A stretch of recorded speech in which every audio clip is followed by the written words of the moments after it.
Hidup TV mempersembahkan Oase Rohani Katolik yang dibawakan oleh para imam Keuskupan Agung Jakarta. Selamat menyaksikan. Saudara-saudariku, sahabat pencinta Oase Rohani Katolik dimanapun Anda berada. Apa kabar semuanya? Semoga Anda semua tetap sehat, tetap semangat. Walaupun di masa-masa yang tidak mudah ini kita tetap bersemangat, bersuka cita oleh karena iman kita kepada Yesus Kristus Tuhan. Pada hari ini bersama dengan saya, Romo Andreas Nugroho SCY, dari Paroki Bidara Cina, Gereja Santo Antonius Padua. Bersama-sama pada hari ini kita akan membaca dan juga merenungkan sabda Tuhan yang akan bisa menjadi inspirasi dan kekuatan kita. Di mana pada hari ini kita akan merenungkan sabdanya yang tentunya akan menjadi kekuatan kita. Maka sebelum kita membaca dan merenungkan sabda Tuhan, kita akan awali dengan mohon rahmat Tuhan, kita mohon berkat-Nya, kita mohon kekuatan darinya dengan doa pembuka. Marilah berdoa.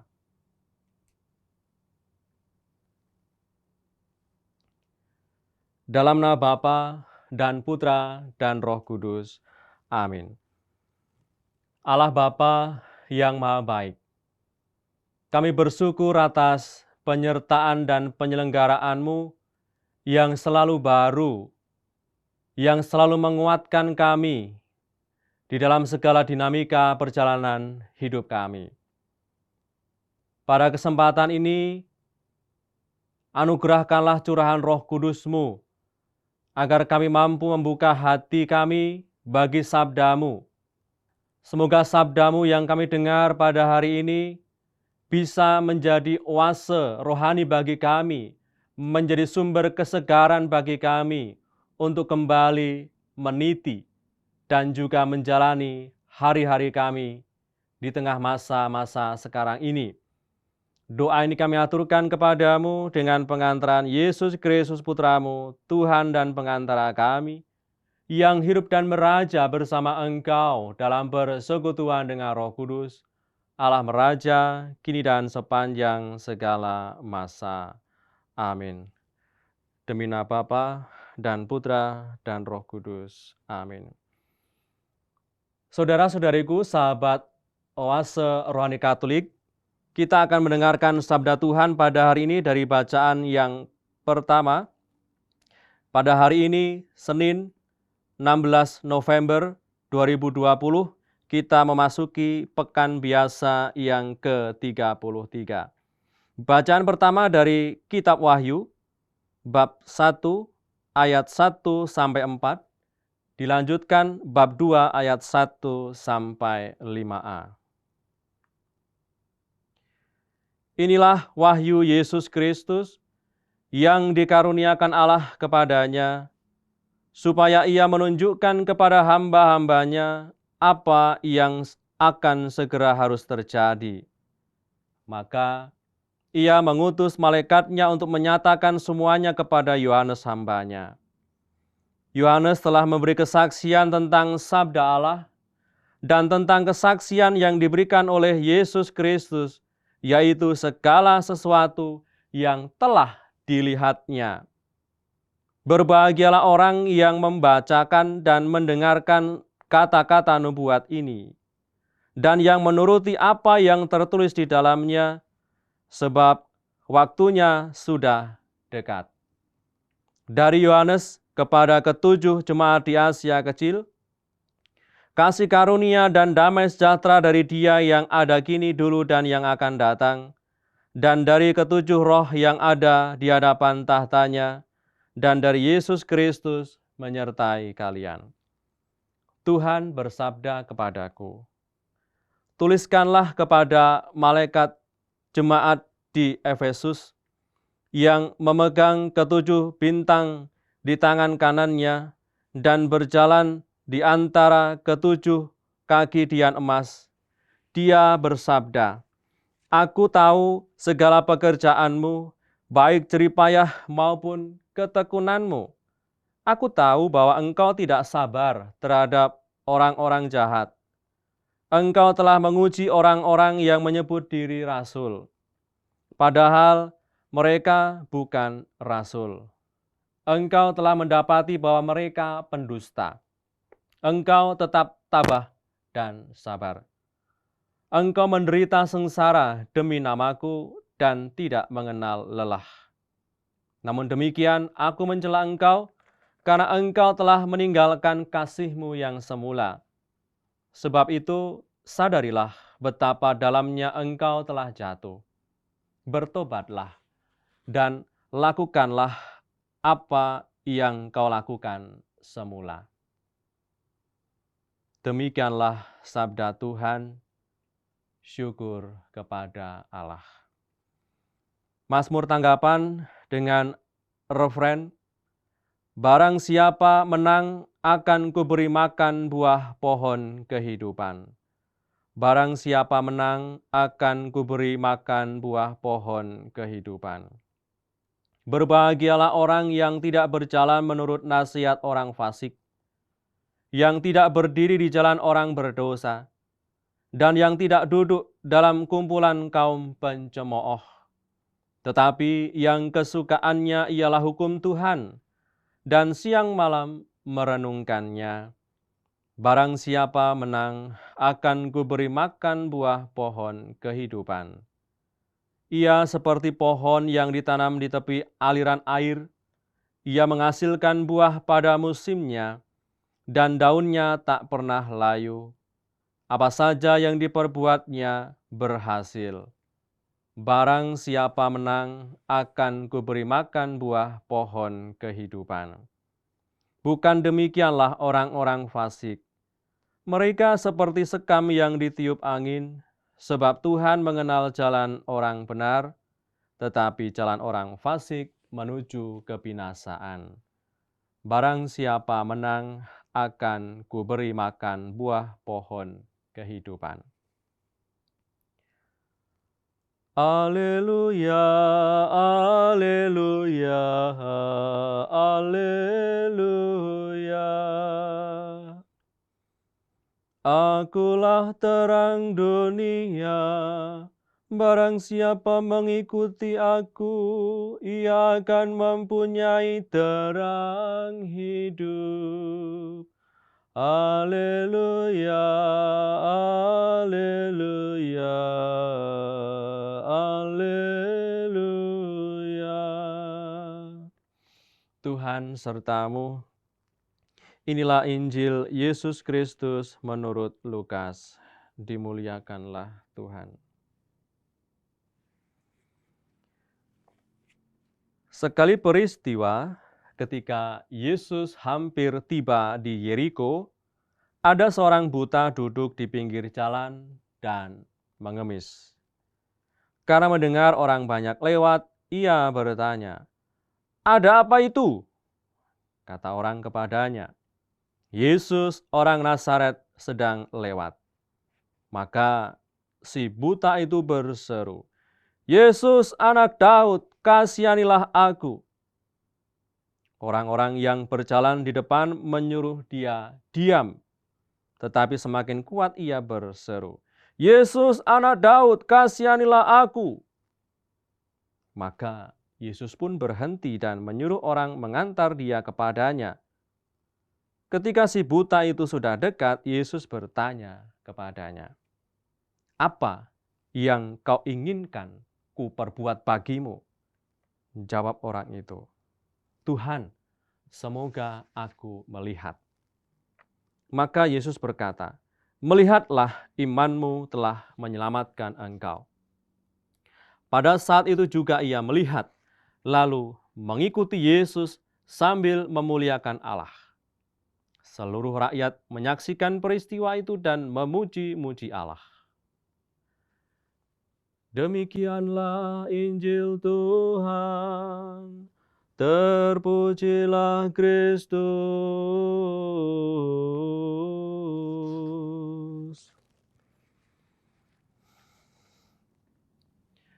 Sahabat Oase Rohani Katolik dimanapun Anda berada, sabda Tuhan yang baru saja kita dengar, baik itu dalam bacaan pertama maupun dalam bacaan yang kedua,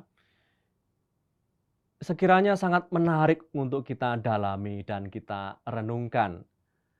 Terutama kita tahu bahwa di masa-masa sekarang ini, Anda semua dan kita, bahkan tidak hanya kita sebagai orang Indonesia, tetapi orang-orang di seluruh dunia mengalami situasi yang tidak mudah oleh karena pandemi COVID-19 ini.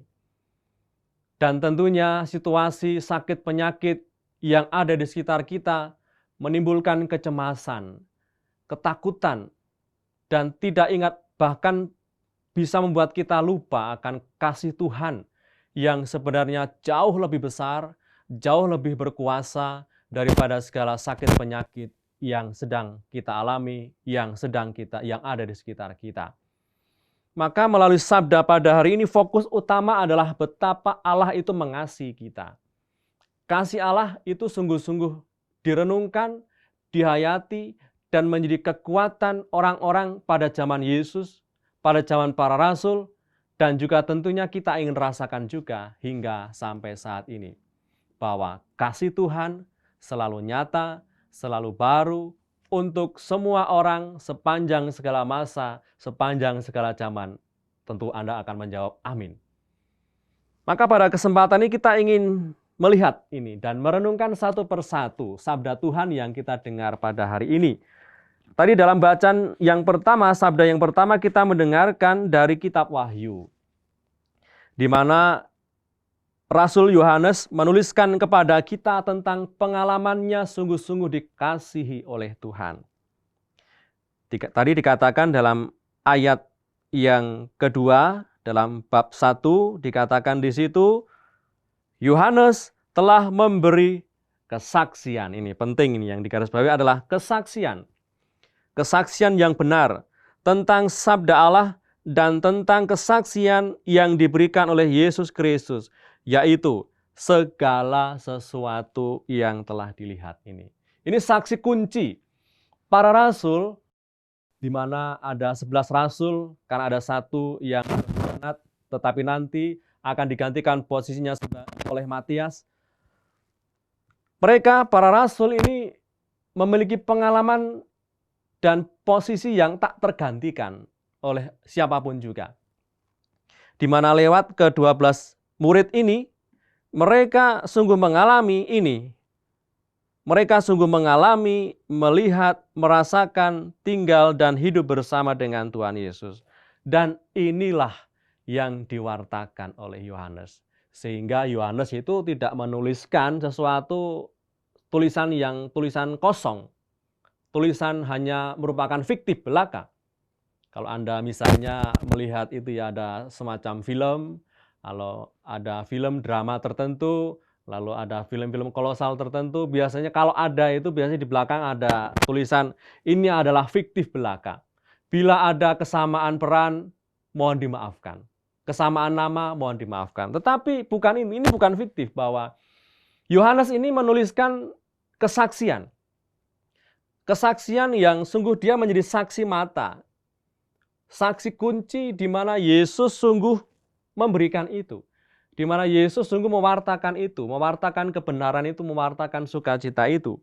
Sehingga Yohanes ini sungguh-sungguh menjadi salah satu, karena ada para murid yang lain, menjadi salah satu saksi kunci, saksi hidup, soko guru iman, di mana Yohanes bersama para murid yang lain mengalami sungguh, melihat, dan merasakan hidup bersama dengan Yesus Sang Guru. Sehingga saudara-saudariku yang dikasihi Tuhan, kalau kita renungkan pada hari ini, Yohanes ini memang sungguh-sungguh mengalami betapa ia itu dikasihi secara total oleh Tuhan. Jangan lalu dibandingkan, berarti kalau begitu murid yang lain tidak dikasihi. Tidak. Para murid sama-sama dikasihi oleh Tuhan. Tetapi Rasul Yohanes atau Santo Yohanes sebagai pengarang kitab Wahyu ini, dia memiliki pengalaman khas ini ya. Pengalaman khas dikasih oleh Tuhan, dan oleh karena pengalaman khas dikasih oleh Tuhan inilah yang mau tidak mau ia wartakan. Maka kalau Anda cermati, baik itu dalam Injil Yohanes, dalam kitab Wahyu, dalam surat 1 Yohanes dan 2 Yohanes, dalam surat-surat Yohanes itu, di situ sangat jelas dituliskan bahwa bahkan dengan berani Yohanes mengatakan Allah adalah kasih. Mengapa dia bisa mengatakan seperti itu? Karena ini pengalaman pribadinya. Pengalaman pribadinya di mana ia secara pribadi sungguh dikasih oleh Tuhan. Bahkan dalam Injil Yohanes beberapa kali dikatakan bahwa Yohanes seringkali disebut sebagai murid yang dikasihi. Misalnya dalam Yohanes bab 13 ayat 23, 19 ayat 26, 20 ayat 2, 21 ayat 7 dan 20. Yohanes seringkali disebut sebagai murid yang dikasihi. Karena Yohanes mengalami sungguh ia dikasih oleh Yesus, mengalami kasih Yesus, di mana ia mengalami itu secara khusus dan khas. Sehingga kasih Yesus sama kepada para muridnya. Tetapi Yohanes mengalami bahwa kasih Yesus itu sungguh-sungguh dirasakan dan dialami sungguh dan sungguh dihayati, sehingga hanya itulah yang ia wartakan, bahwa Yesus adalah kasih, Allah adalah kasih, dan itulah yang diwartakan oleh Yohanes. Kalau kita lihat di sini bahwa ternyata Yohanes itu sebagai murid Tuhan ketika menulis kitab Wahyu dan juga menuliskan nasihat-nasihat kepada umatnya, jemaat di Asia Kecil, pada saat itu sebenarnya Yohanes sedang mengalami masa yang tidak mudah. Di mana ia ketika menuliskan kitab Wahyu ini masih dalam suasana dia diasingkan di salah satu pulau namanya Pulau Patmos, di mana ia sedang dikejar-kejar, diasingkan pada zaman Kaisar Domitianus pada tahun 81 hingga 96.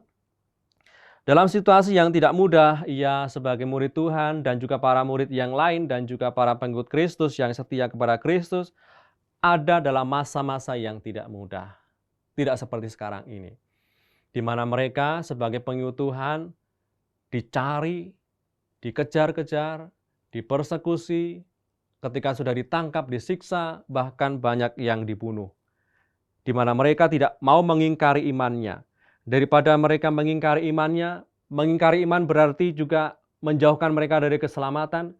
Mengingkari iman berarti mengingkari diri sendiri, maka akhirnya mereka lebih memilih untuk mati daripada mengingkari iman mereka.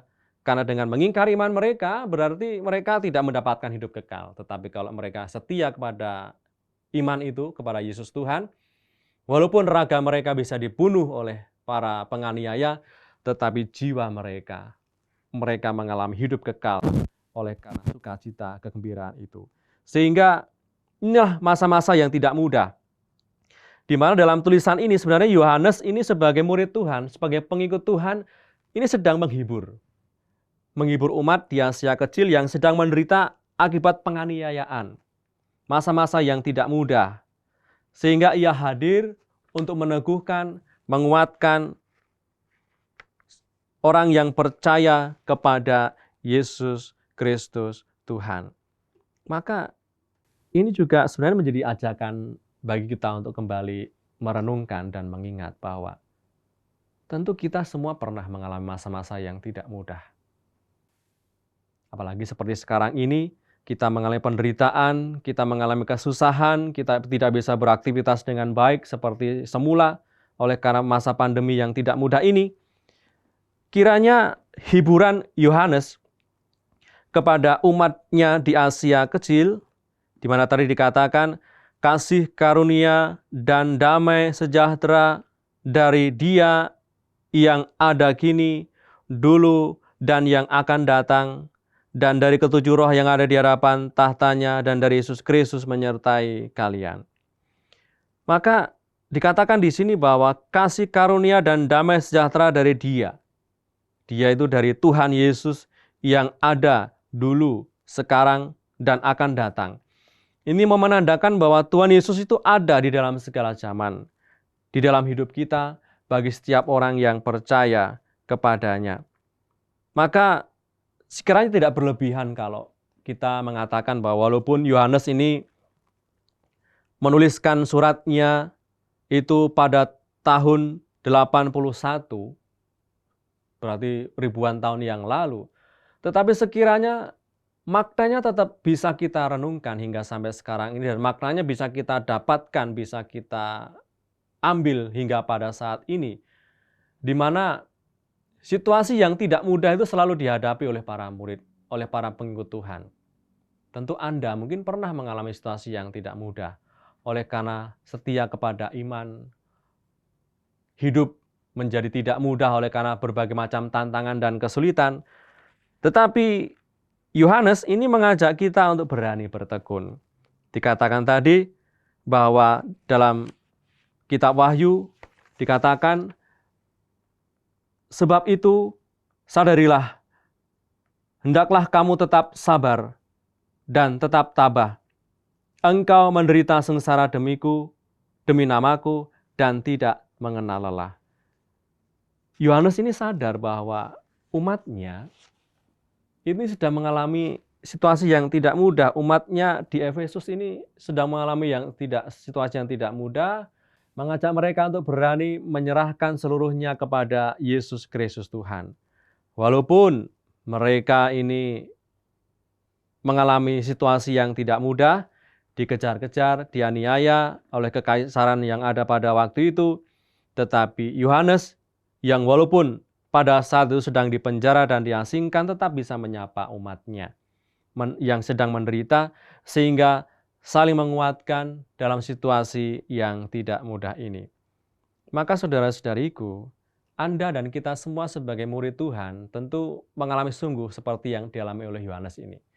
Di mana oleh pengalaman dikasih oleh Tuhan inilah yang menjadi kekuatan kita untuk tetap bertahan dalam situasi yang tidak mudah. Apa buktinya? Seringkali kan orang bertanya, apa buktinya bahwa kita dikasih oleh Tuhan? Memang seringkali bagi banyak orang sangat sulit untuk melihat dan merenungkan, bahkan mengamini kasih Tuhan itu nyata atas hidup kita. Mungkin Anda ada yang mengatakan, mudah untuk mengatakan, saya dikasih oleh Tuhan. Kasih nyata yang sungguh-sungguh dirasakan seperti yang dituliskan oleh Santo Yohanes dalam kitab Yohanes, dalam Injil Yohanes dikatakan dalam bab 3 ayat 16 dikatakan di situ, karena begitu besar kasih Allah akan dunia ini, sehingga Ia telah mengaruniakan anaknya yang tunggal, supaya setiap orang yang percaya kepadanya tidak binasa, melainkan beroleh hidup yang kekal. Maka kalau Anda dan kita sulit untuk mengalami dan mengamini kasih Allah, kita renungkan ini. Kita renungkan Santo Yohanes yang pada hari ini menyapa kita, di mana Santo Yohanes menuliskan suratnya juga dalam Injil Yohanes bab 3 ayat 16, dia mengalami sungguh ini, karena begitu besar kasih Allah akan dunia ini. Jadi alasannya itu karena Allah itu mengasihi kita. Ia mengaruniakan anaknya yang tunggal, supaya setiap orang yang percaya kepadanya tidak binasa, melainkan beroleh hidup yang kekal. Maka hadirnya Tuhan Yesus ke dunia ini sebagai bukti nyata Allah itu mencintaimu. Allah itu mengasihi kita. Setiap kali kalau kita merayakan malam Paskah, dan ketika kita mendengarkan exsultet itu, pujian malam Paskah, di situ dijelaskan sangat ada suatu kata yang indah ya. Oh dosa yang menguntungkan. Mengapa dikatakan dosa yang menguntungkan? Ya karena dosa ini bisa mendatangkan Sang Juru Selamat yang sedemikian agung, yaitu Yesus Kristus Tuhan kita. Ini bukti kasih Allah yang nyata. Kita yang berdosa, kita yang sebenarnya tidak layak untuk diselamatkan, kita yang berdosa, kita yang melukai Allah, kita yang seringkali lupa Tuhan, tetapi justru yang memberikan kesembuhan, yang memberikan keselamatan adalah Dia yang kita lukai. Ini kan menurut kita aneh kalau kita lihat dalam sudut pandang manusiawi kita. Misalnya, saya itu banyak menyakiti si A. Saya tidak mau menyapa si A, saya tidak mau memberi si A, saya tidak mau membantu si A, saya banyak melukai si A ini. Tetapi ternyata si A ini, ketika saya mengalami kekurangan, ketika saya mengalami ketakutan, ketika saya mengalami masalah, Justru dialah yang membantu saya. Ini kan menurut kita dalam logika manusiawi sangatlah tidak mungkin. Kita akan lebih mudah kalau kita membantu orang yang membantu kita. Kita lebih mudah kalau kita berbela rasa kepada orang yang pernah berbaik hati kepada kita. Tapi logika iman kita tidak mengatakan seperti itu. Di mana inilah kasih Allah yang begitu besar. Kasih Allah itu sungguh-sungguh nyata bukan oleh karena kita ini layak untuk dikasihi. Kita tidak layak untuk dikasihi oleh karena dosa dan kelemahan kita dan kerapuan kita sebagai manusia. Tetapi mengapa Ia mengutus penyelamat? Ya karena kita adalah pribadi yang layak untuk dikasihi. Maka saudara-saudariku, inilah bukti kasih Allah yang besar. Di mana Ia tidak lagi mandang tiap dosa dan kelemahan kita, tetapi Ia, Allah, ini menghendaki keselamatan kita, bukan kebinasaan kita. Bukti nyata bahwa Ia menghendaki keselamatan kita adalah dikatakan oleh Yohanes, karena begitu besar kasih Allah akan dunia ini, Ia mengutus, Ia mengaruniakan anaknya yang tunggal kepada kita. Maka Yesus Tuhan hadir ke dunia. Ini menjadi bukti nyata kasih-Nya yang luar biasa. Bahwa Anda semua, kita semua dikasih oleh Tuhan. Dan maka kita diundang seperti Yohanes, kita diundang untuk tetap bertekun dalam iman karena pengalaman dikasih ini. Walaupun ketika bertekun dalam iman, setia kepada Yesus, mengalami masa-masa yang tidak mudah, Santo Yohanes seperti dikatakan dalam kitab Wahyu tadi, mengajak kita untuk bertekun dan bersabar di dalam iman. Hidup TV mempersembahkan Oase Rohani Katolik yang dibawakan oleh para imam Keuskupan Agung Jakarta. Selamat menyaksikan. Sahabat Oase Rohani Katolik dimanapun Anda berada. Dalam sesi yang pertama tadi kita merenungkan betapa Yohanes itu mengalami kasih Allah secara khas, secara sungguh. Dan mau tidak mau, pengalaman dikasih oleh Allah inilah yang membingkai, yang menjadi kerangka besar Injilnya dan surat-suratnya kepada jemaatnya. Bahkan tadi saya mengatakan, Yohanes mengatakan bahwa Allah itu adalah kasih. Disimpulkan sangat dalam oleh Yohanes bahwa Allah adalah kasih. Dan pengalaman dikasih oleh Tuhan ini ditawarkan, diwartakan kepada banyak orang yang percaya kepada Tuhan, dan harapannya umat yang percaya kepada Tuhan juga mengalami yang sama. Dan dalam bacaan Injil yang akan kita renungkan pada saat ini, pengalaman dikasih oleh Tuhan ini dialami, dirasakan oleh seorang pribadi, yaitu orang yang buta. Orang yang buta dan juga sebagai pengemis yang ada di pintu gerbang Yeriko. Tadi dikatakan dalam Injil Lukas bab 18 ayat 35 sampai 43, dikatakan di situ bahwa ketika Yesus Tuhan hampir tiba di Yeriko, di situ ada seorang buta yang duduk di pinggir jalan sambil mengemis. Dan kalau kita renungkan sabda Tuhan hari ini dari Injil Yesus Kristus menurut Lukas, ini ada beberapa tokoh dan sifat tokoh, karakter tokoh yang patut kita renungkan. Kalau kita lihat tadi dalam bacaan Injil, setidaknya saya mencatat ada beberapa tokoh. Tentunya tokoh pertama dan utama adalah Tuhan Yesus. Lalu yang kedua adalah orang buta. Dia sebagai orang buta dan sekaligus sebagai pengemis. Lalu yang ketiga adalah tokoh ada orang banyak, audiens, orang-orang yang ada pada saat itu. Nah, mereka memiliki karakter yang berbeda. Kita akan lihat satu persatu karakter mereka. Kalau kita lihat karakter Tuhan ini tentu Ia adalah Tuhan Allah yang mudah tergerak untuk berbuat sesuatu. Maka tadi ketika ada seorang yang buta berteriak-teriak 2 kali, teriakan pertama dalam nada yang biasa, teriakan yang kedua dalam nada yang lebih tinggi, Yesus berhenti, lalu Ia tergerak untuk berbuat sesuatu dengan mengatakan, apa yang kau kehendaki supaya aku perbuat bagimu? Dan orang buta itu mengatakan, Tuhan, supaya aku bisa melihat. Orang buta ini tidak minta supaya dapat kekayaan, supaya dapat kemakmuran, kesejahteraan, tapi ia tahu apa yang sangat ia butuhkan, yaitu supaya ia bisa melihat.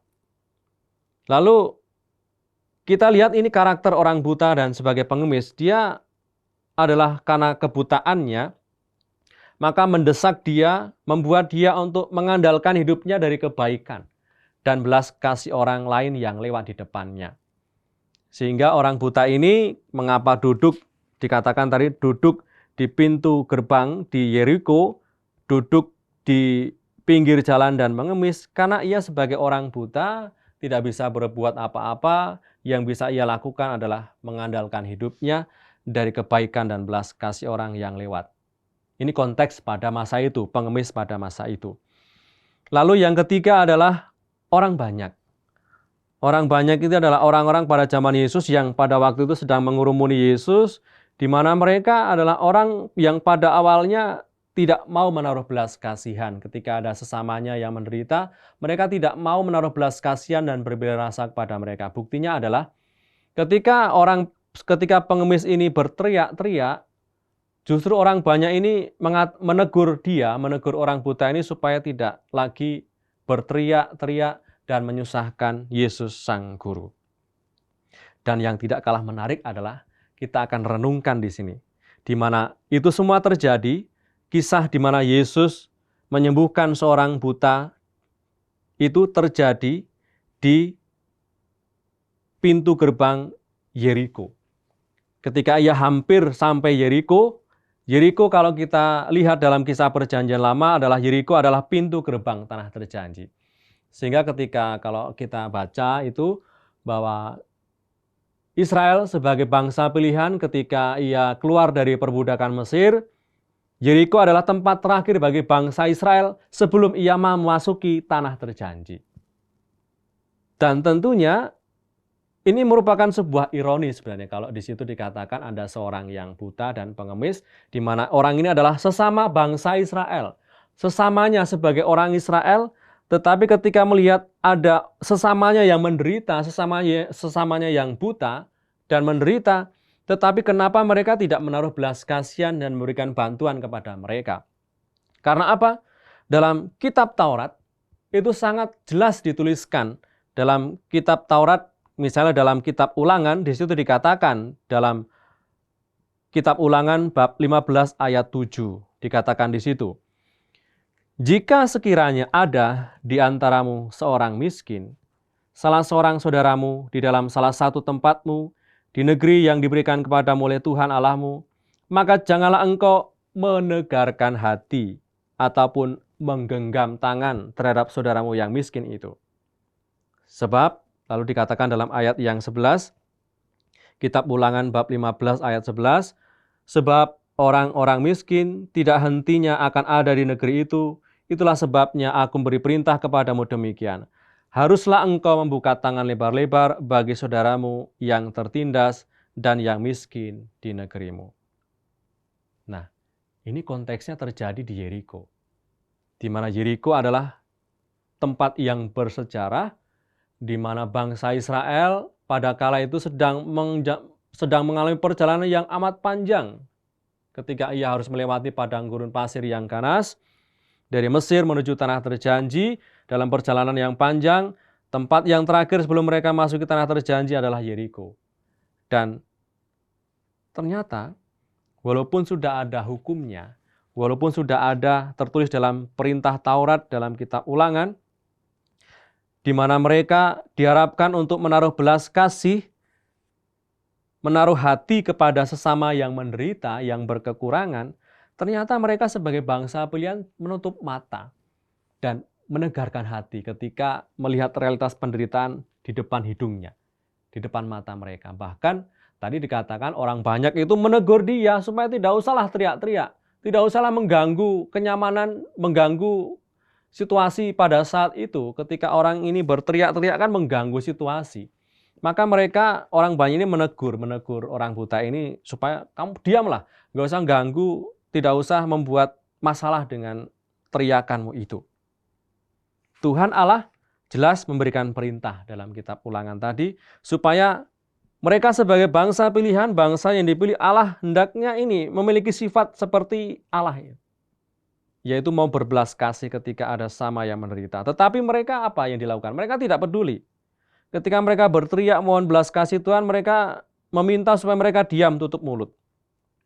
Ketika orang buta ini berteriak, mereka mohon belas kasihan, tapi orang-orang sekitarnya menegur dia supaya diam dan tidak merepotkan sang guru. Maka bertolak belakang sebenarnya dari ajaran Taurat yang sebenarnya mengikat mereka sebagai bangsa Israel, tetapi mereka ini tidak mau mempraktekkan.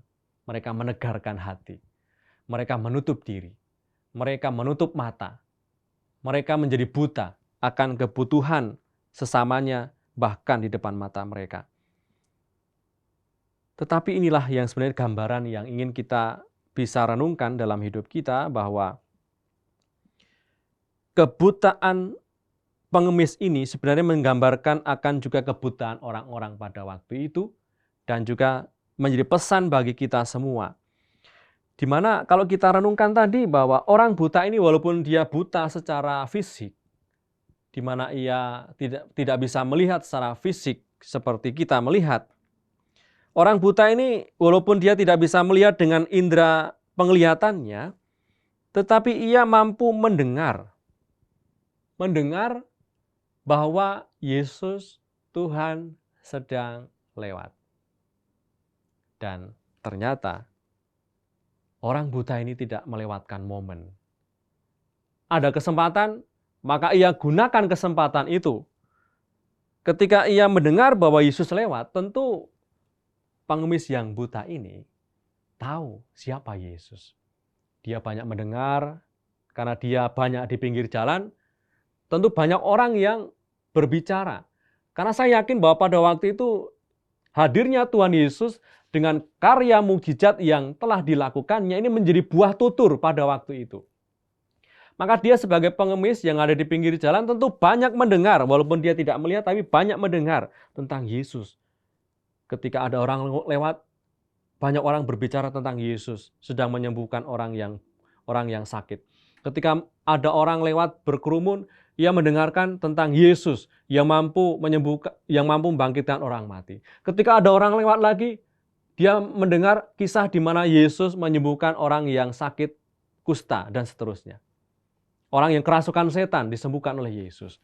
Maka tentunya orang buta ini walaupun buta secara fisik, tetapi ia mampu mendengar dan mampu melihat dengan kacamata batinnya.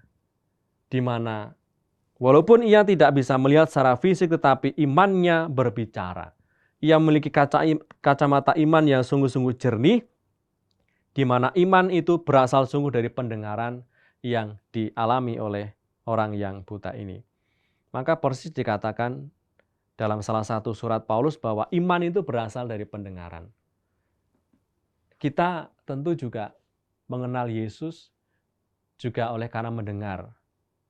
Oleh karena pengajaran dari guru agama mungkin, pengajaran dari teman-teman kita, pengajaran singkat dari orang tua kita, mendengar tentang siapa Yesus, mendengar tentang siapa Tuhan Yesus, dan kita menjadi mengimaninya hingga sampai sekarang ini. Maka gerakan iman seperti yang dialami oleh orang buta ini memang menjadi gerakan iman kita bersama sebenarnya. Bahwa iman berasal dari pendengaran yang membuat kita semakin meyakini bahwa Yesus Kristus adalah Tuhan, dan memegang iman itu menjadi kekuatan, dan juga Yesus menjadi penyelamat kita satu-satunya.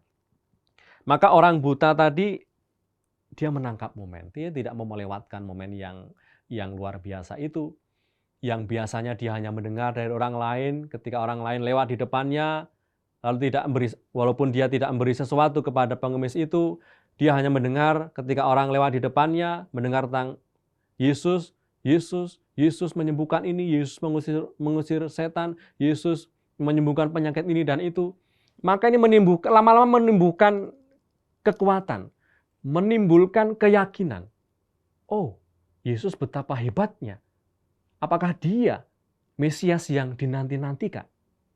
Maka ketika akhirnya Yesus sendiri yang lewat di depannya, yang selama ini hanya lewat orang lain yang mendengar, orang lain yang berbicara, yang sharing, berjalan sambil berjalan di depan pengemis itu. Akhirnya sekarang ini ketika Yesus lewat sendiri di depan orang buta itu, maka ia tidak menyiakan ini momen kesempatan ini untuk berani berteriak. Teriakan ini merupakan teriakan iman, jeritan hati kepada Yesus. Kalau kita lihat tadi bahwa ada perubahan sebutan yang diucapkan oleh pengemis yang buta tadi. Pada awalnya, si buta itu, pengemis yang buta itu berseru, "Yesus anak Daud, kasihanilah aku." Dan ketika Yesus mendekat, ketika orang buta itu disuruh mendekat, lalu orang itu mengatakan demikian. Ketika Yesus menawarkan kepada orang yang buta itu, "Apa yang kau inginkan ku perbuat bagimu?" Lalu jawab orang itu, "Tuhan." Nah, ini perbedaannya ya. Tadi di awal orang buta ini mengatakan Yesus anak Daud. Ini menunjukkan kualitas kemesiasan. Lalu ketika Yesus menawarkan diri sebagai pelayan kepada pengemis yang buta itu, ada justru perubahan. Dikatakan di situ, "Tuhan, semoga aku melihat."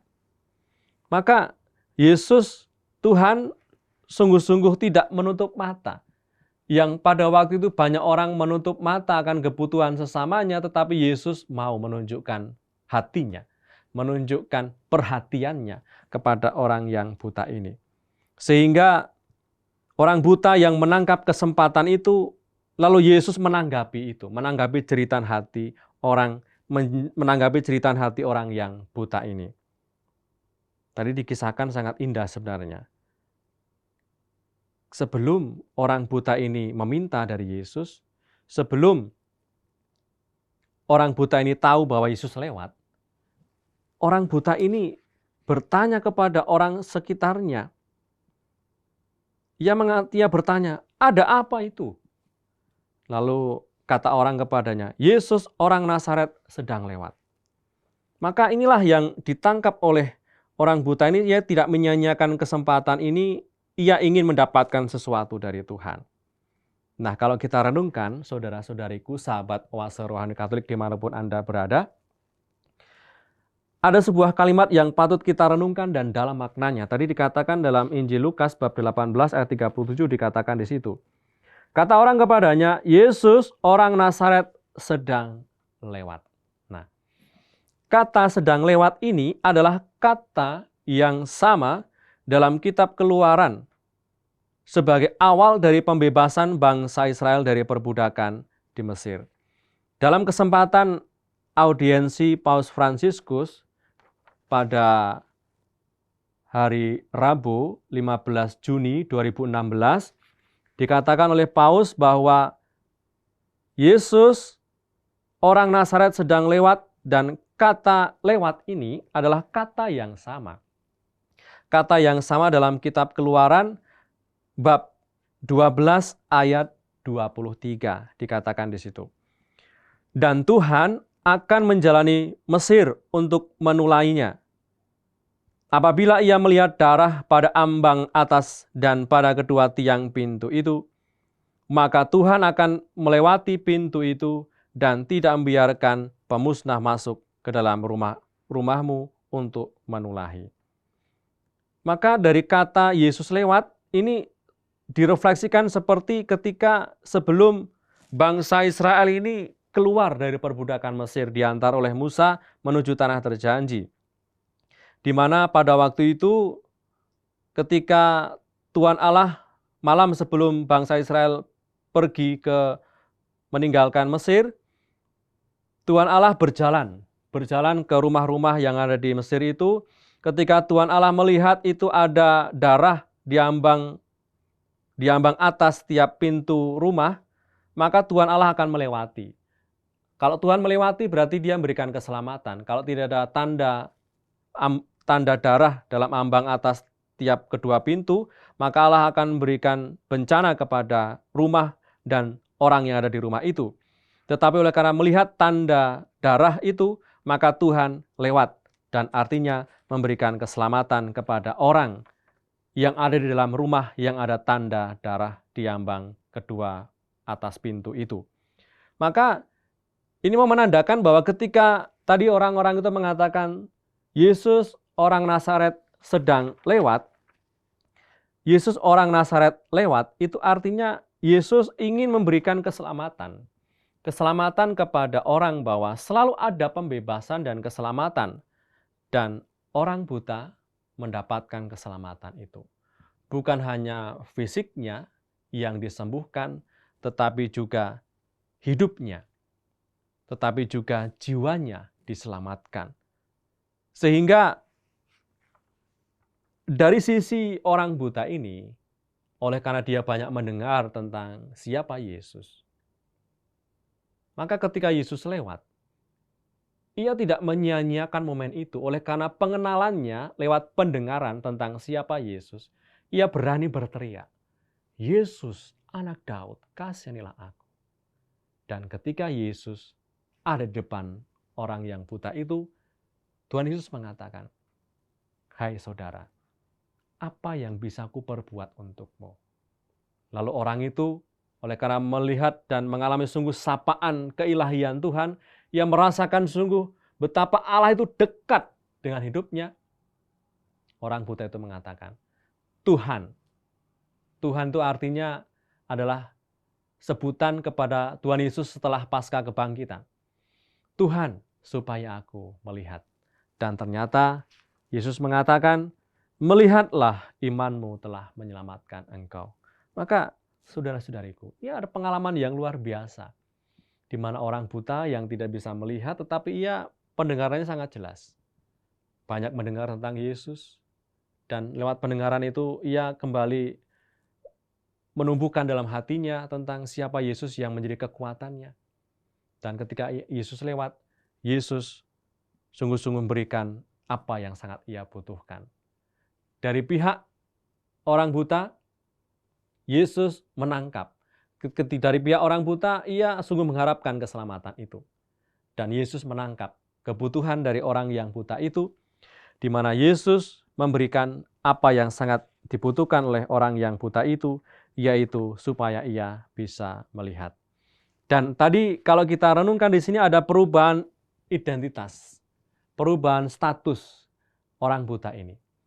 Di mana orang buta ini pada awalnya dia adalah sebagai orang buta dan pengemis, tetapi ia diubah menjadi murid Tuhan. Tadi dikatakan bahwa pada saat itu juga ia melihat dalam ayat yang ke-43, pada saat itu juga ia melihat lalu mengikuti Yesus sambil memuliakan Allah. Dan seluruh rakyat menyaksikan peristiwa itu dan memuji Allah. Maka setelah menerima rahmat kesembuhan, ia bisa melihat, ia tidak mungkin tidak untuk mengikuti Tuhan, Sang Penyelamatnya itu, dan sambil memuliakan Allah. Maka ada perubahan status ya, dari awalnya ia sebagai pengemis menjadi seorang murid. Dari awalnya itu hidup tergantung pada belas kasih Allah, pada belas kasih manusia.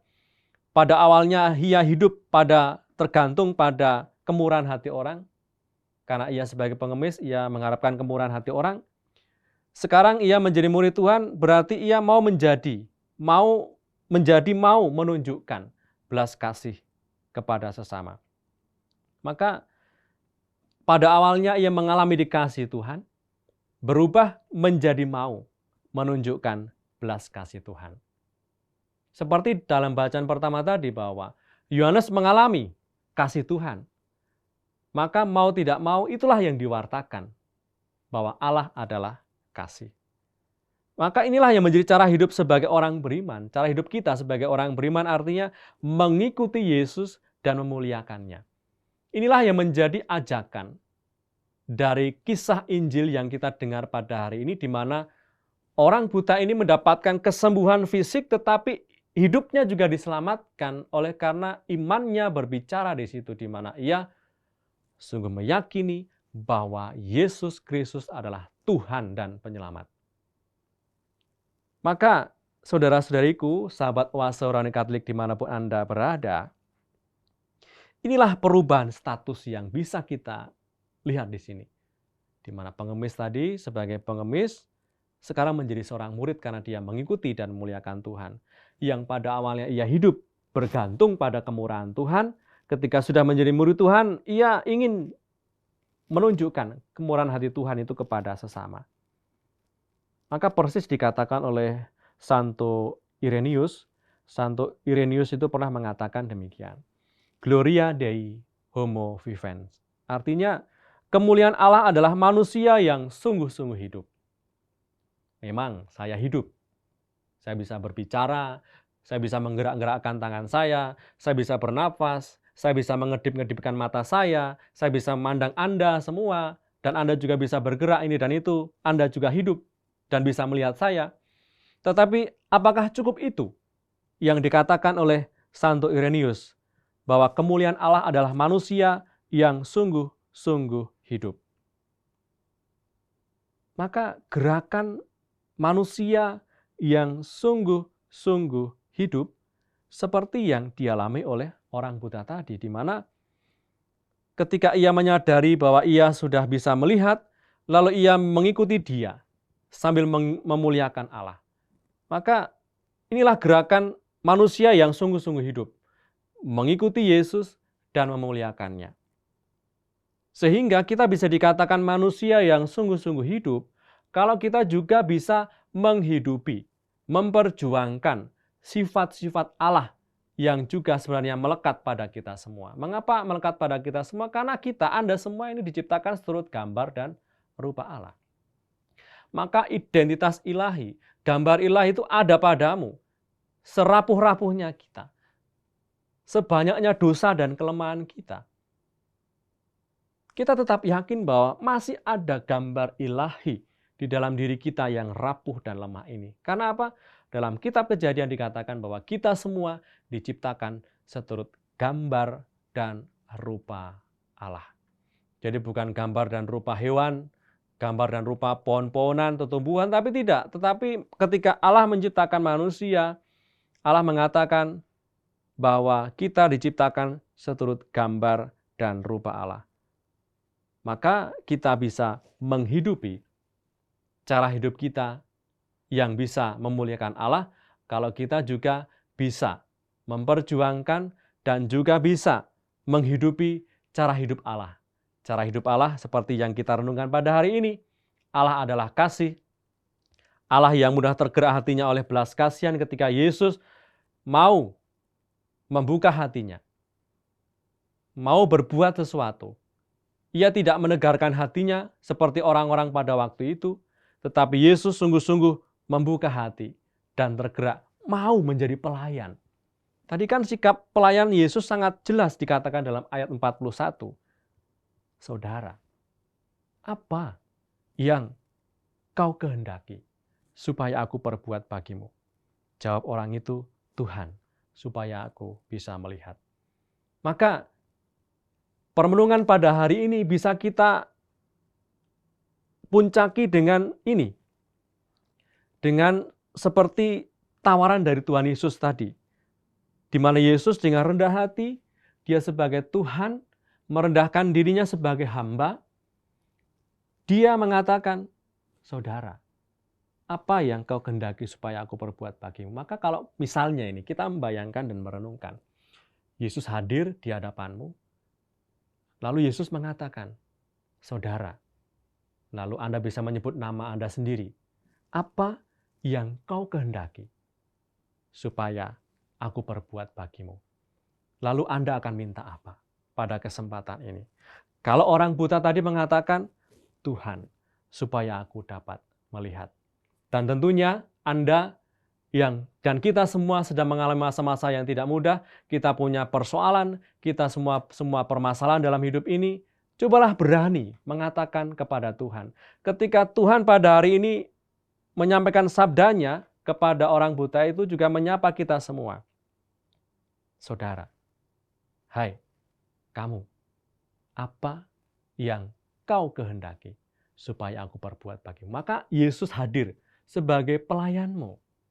Yesus hadir sebagai Tuhan yang sungguh-sungguh mau melayani, yang sungguh-sungguh mau memberikan keselamatan kepada kita semua. Maka pada kesempatan ini baik kalau kita berani juga. Oleh karena iman kita. Iman yang sama seperti dihidupi oleh orang buta tadi, di mana Yesus mampu menyembuhkan, iman yang sama itulah yang juga bisa menjadi kekuatan kita. Maka kita ingin renungkan ini. Apa yang supaya kita bisa ingin terjadi atas hidup kita. Supaya kita butuhkan untuk hidup kita, supaya Allah itu sungguh-sungguh berbuat sesuatu untuk hidup kita. Semoga hidup Anda dan kita semua, seperti yang dialami oleh orang yang buta ini, sungguh-sungguh bisa menjadi tanda kemuliaan Tuhan. Gloria Dei Homo Vivent. Artinya kita ingin dalam cara hidup kita menghidupi hidup kita secara lebih bermakna. Kita bisa menjadi tanda kemuliaan bagi sesama, sehingga ketika orang lain melihat tindakan kita, itu juga bisa seperti dialami oleh orang-orang pada waktu itu yang ada di sekitar orang buta, mereka juga turut memuji dan memuliakan Allah. Maka mari kita akhiri permenungan kita pada kesempatan hari ini dengan mohon berkat Tuhan. Kita ingin agar Tuhan Yesus sungguh-sungguh menyapa dan menguatkan kita. Dan tadi satu pertanyaan yang sangat penting kita renungkan. Ketika Yesus datang di depanmu, ketika Anda berdoa, lalu Yesus datang di depanmu. Lalu Yesus mengatakan, apa yang kau kehendaki supaya aku perbuat bagimu? Anda bisa menyebutkan apa yang Anda butuhkan untuk hidupmu. Marilah kita berdoa. Demi nama Bapa dan Putra dan Roh Kudus. Amin. Allah Bapa yang Maha Baik, kami sangat bersyukur pada hari ini di mana Engkau kembali meyakinkan kami akan kasih-Mu yang nyata bagi hidup kami. Hadirnya Yesus Kristus Tuhan kami menjadi bukti nyata bahwa Engkau menghendaki keselamatan kami, bukan kebinasaan kami. Dan benar, dalam sabda Yesus Kristus Putra-Mu dalam Injil Lukas pada hari ini, Engkau menunjukkan belas kasih-Mu kepada orang buta yang hidupnya tergantung kepada belas kasih dan kemurahan orang. Yesus Kristus Putra-Mu yang adalah Tuhan kami, menunjukkan hatinya, menunjukkan bela rasanya kepadanya. Maka pada kesempatan ini kami mohon kepadamu, Allah Bapa yang Maha Baik. Engkau tahu bahwa kami sedang mengalami masa yang tidak mudah. Maka pada kesempatan ini kami berdoa bagi saudara-saudari kami yang sedang sakit. Anugerahkanlah kepada mereka rahmat kesembuhan dengan ragam macam cara yang ditempuhnya, sehingga rahmat kesembuhan ini sungguh bisa menumbuhkan kembali iman yang kadang pudar, iman yang kadang ragu. Kami juga berdoa bagi saudara-saudari kami yang sedang membutuhkan pekerjaan. Anugerahkanlah kepada mereka pengharapan dan juga ketekunan serta kesabaran, sehingga juga lewat karya nyata dan lewat saudara-saudari dan ragam cara yang ia lakukan juga bisa membuatnya mendapatkan sesuatu untuk pekerjaan dan juga kehidupannya. Allah Bapa yang Maha Baik, kami juga mohon berkat-Mu bagi hari-hari hidup kami. Kami percaya bahwa Engkau selalu menyertai hidup kami, menguatkan kami. Maka anugerahkanlah rahmat-Mu kepada kami, ketekunan dalam iman dan cinta kasih, sehingga oleh karena kekuatan kasih-Mu itu menjadi kekuatan kami untuk tetap bertekun dan berjuang di tengah dunia ini. Doa ini kami aturkan kepadamu dengan pengantaran Kristus, Tuhan dan Juru Selamat kami. Tuhan sertamu. Saudara-saudariku yang setia mendengarkan dan merenungkan oase rohani Katolik ini dimanapun Anda berada. Seluruh anggota keluargamu, pekerjaanmu, niat-niat baikmu selalu dibimbing, dilindungi, dan diberkati oleh Allah yang Maha Kuasa, Bapa dan Putra dan Roh Kudus. Amin.